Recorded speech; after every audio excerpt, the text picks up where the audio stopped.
तो गेमिंग करने के लिए हाई रिफ्रेश रेट वाला मॉनिटर तो ले लिया, लेकिन गेमिंग करते वक्त वही 60 हर्ट्ज वाली स्मूथनेस फील हो रही है।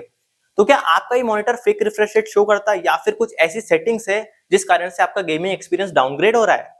तो गाइस आज इस वीडियो में हम लोग इसी टॉपिक पर बात करने वाले हैं, जहां पर मैं आपको बताऊंगा कुछ ऐसी हिडन सेटिंग्स, मैं ऐसी हिडन सेटिंग एक्सपोज करूंगा जिससे आप लोग पता लगा सकते हो कि आपका मॉनिटर जो है वो फेक रिफ्रेश रेट शो कर रहा है कि नहीं कर रहा है, और आपका जो गेमिंग एक्सपीरियंस है ना वो भी इंप्रूव ही होगा। तो वीडियो बहुत ही ज्यादा इंटरेस्टिंग होने वाला है, तो इसको एंड तक देखना, साथ में हमारे नए चैनल को सब्सक्राइब भी कर देना, और वीडियो पसंद है तो वीडियो को लाइक भी कर देना और बेल आइकन भी दबा देना, तो आपको ऐसी शानदार वीडियोस मिलती रहेंगी।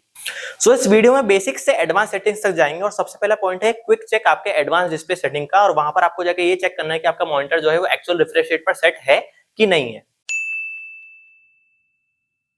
तो इसके लिए सबसे पहले डेस्कटॉप पे जाकर राइट क्लिक करो और एडवांस डिस्प्ले सेटिंग्स पर चले जाओ, और वहां पर जाके चेक करो कि आपका मॉनिटर जो है वो कितने रिफ्रेश रेट पर सेट है।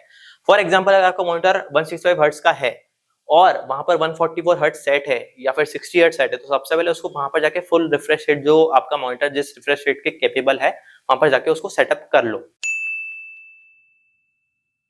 अब सेकंड पॉइंट की तरफ चलते हैं, जो बहुत ही बेसिक चीज है, चूज अ गुड केबल। अब देखो यहाँ पर ऐसा है कि display port versus HDMI port की बात हो रही है। तो अगर आप डिस्प्ले पोर्ट 1.4 यूज कर रहे हो या फिर एचडीएमआई 2.1 यूज कर रहे हो, तो देखो दोनों की बैंडविड्थ बहुत अच्छी है। एचडीएमआई 2.1 जो है वो थोड़ा सा ज्यादा बेटर है क्योंकि उसकी बैंडविड्थ ज्यादा है, इसलिए आपको बेटर रिफ्रेश रेट मिलेगा। लेकिन अगर आप यहाँ पे एचडीएमआई 2.0 यूज कर रहे हो, डिस्प्ले पोर्ट का कोई पुराना वर्जन यूज कर रहे हो, तो वहां पर आपको जो है मैक्सिमम रिफ्रेश रेट नहीं मिलेगा। सेकंड चीज, HDMI 1.4 और 2.0 तो HDR भी सपोर्ट नहीं करता है, तो इसलिए चीप केबल कभी मत बाय करो। हमेशा अच्छी केबल और एक डिसेंट प्राइस में जो आ जाती है ना वो बाय कर लेना। अब नेक्स्ट आते हैं हम लोग फ्रेम स्किपिंग टेस्ट पे, और ये बहुत इंपॉर्टेंट टेस्ट होते हैं। क्यों? क्योंकि बहुत सारे जो चीप पैनल्स होते हैं, फॉर एग्जांपल अगर आपने VA पैनल लिया, तो यूजुअली क्या होता है कि VA पैनल्स को जो OEMs होते हैं ना वो लोग ओवरक्लॉक करते हैं ताकि वो हाई रिफ्रेश रेट शो करे। सो फ्रेम स्किपिंग टेस्ट जो है एक रियलिटी चेक होता है, और यही करने के लिए आपको टेस्ट UFO वाली वेबसाइट पे जाना है। सारी लिंक्स जो है वो मैंने डिस्क्रिप्शन में दे दी है, और यहाँ पर जाके आपको फ्रेम स्किपिंग टेस्ट का एक ऑप्शन आएगा, वहां पे क्लिक कर देना है, और वहां पर आपको मॉनिटर का जो एक्चुअल रिफ्रेश रेट है ना वो शो हो जाएगा। और अगर आपको यहाँ पर ब्लैक फ्रेम ड्रॉप्स दिखते हैं, इसका मतलब जो है आपका मॉनिटर जो है वो फेक रिफ्रेश रेट पर काम कर रहा है। नेक्स्ट है जीपीयू कंट्रोल पैनल सेटिंग्स। अगर आप एनवीडिया या AMD का जीपीयू यूज कर रहे हो तो ये सेटिंग्स आपके बहुत काम आने वाली है।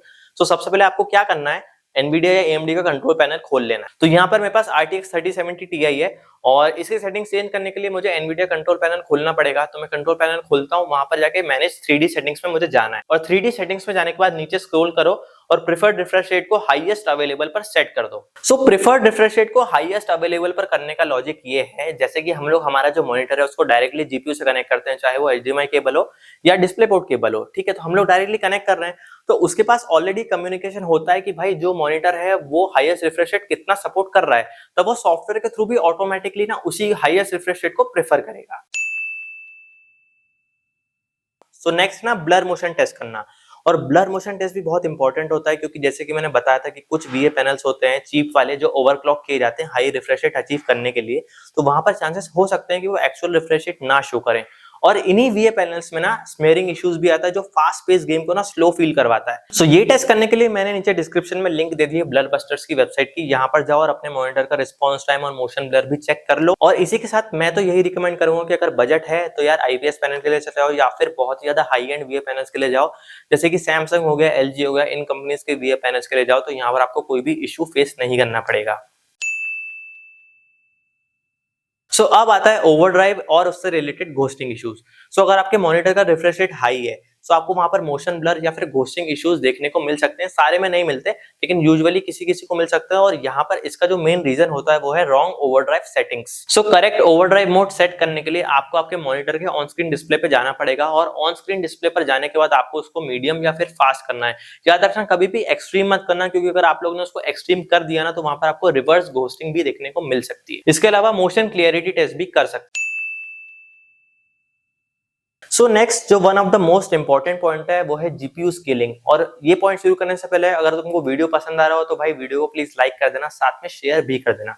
सो जीपीयू स्केलिंग इतना इंपॉर्टेंट इसलिए क्योंकि यही रिस्पॉन्सिबल होता है good image quality, lower input lag और कंसिस्टेंसी के लिए ड्यूरिंग गेमिंग सेशंस। सो जीपीयू स्केलिंग इतना इंपैक्ट इसलिए करता है क्योंकि अगर तुम्हारा मॉनिटर और तुम्हारा जीपीयू दोनों सेम रेजोल्यूशन, दोनों सेम स्केलिंग मेथड पे काम नहीं करेंगे तो गेमिंग में इनकंसिस्टेंसीज तो आएगी। सो स्केलिंग इश्यूज के कारण अगर तुम्हें ये इनकंसिस्टेंसीज फेस नहीं करना है तो अपने डेस्कटॉप पर जाओ, खोलो एनवीडिया ऐप, वहां पर जाओ सिस्टम में और नीचे वहां पर स्केलिंग का ऑप्शन आएगा, वहां पर स्केलिंग डिवाइस को जीपीयू सेलेक्ट कर लो, साथ में नेटिव रेजोल्यूशन और रिफ्रेश रेट को भी हाईएस्ट अवेलेबल पर सेट कर दो। सो अब लास्ट बट इंपॉर्टेंट पॉइंट की बात करते हैं जो है विंडोज डीपीसी लेटेंसी चेक और एक हिडन लैग फैक्टर हो सकता है। सो सिंपल टर्म्स में समझाता हूं कि डीपीसी लेटेंसी चेक होता क्या है। तो देखो, तुम्हारे ऑपरेटिंग सिस्टम को ड्राइवर रिलेटेड टास्क करने में कितना टाइम लगता है ना, उसे कहते हैं डीपीसी लेटेंसी। और यूजुअली तो ये ऑडियोज के लिए होता है, बट मैं जो सॉफ्टवेयर बताने वाला हूँ वो जीपीयू के ड्राइवर को भी चेक करेगा लेटेंसी के लिए। तो सबसे पहले नीचे दी गई लिंक से लेटेंसी मॉन सॉफ्टवेयर को डाउनलोड कर लो और डाउनलोड करने के बाद इसको इंस्टॉल कर लो। ओपन करने के बाद यहाँ पर आपको स्टार्ट बटन का ऑप्शन दिखेगा, इसको क्लिक कर दो।